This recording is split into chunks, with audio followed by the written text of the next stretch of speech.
लागल राचे में सालो साल तबे बनल रूपवा कमाल। हो लागल राचे में सालो साल तबे बनल रूपवा कमाल। ए सुंदरता के भेद न बुझाला तोहमे केतना लागल के तना मसाला जाने ले ऊपर वाला। लागल के तना मसाला जाने ले ऊपर वाला।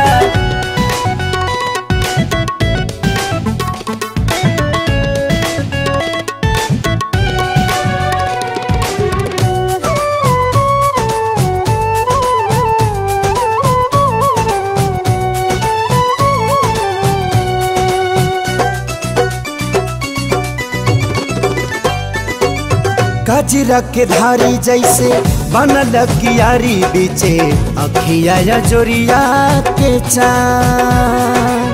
रंग टिकुली के दुनु भौआ के बीचे ही बढ़ावे सुंदरता के शान।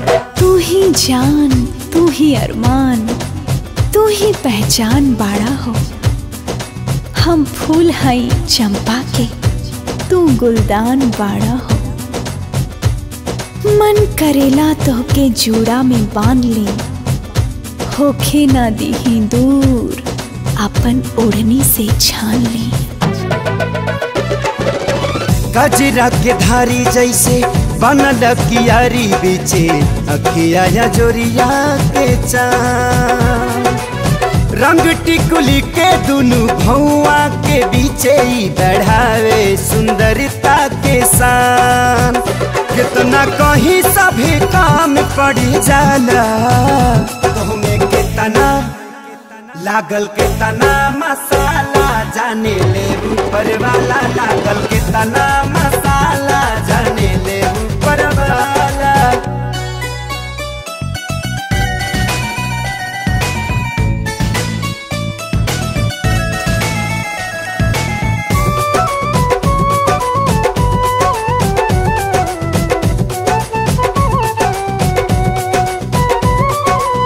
केसिया झुराइल जैसे जाले बाबिनाइले में फंस गइल बाटे हमर जान।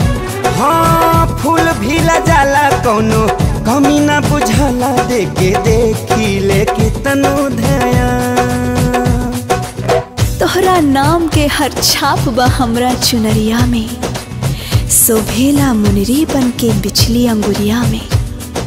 पुरवा जब छुए लहरा के महसूस होला यूं, दिल पर जे हमके प्यार से बहिया में भरला तू। केसिया झुराइल जैसे जाल बाबिनाइल में फंस गइल बाटे हमर जान। फूल भी जाला कौनो कमी ना बुझाला देखे देखी ले कितनो ध्यान।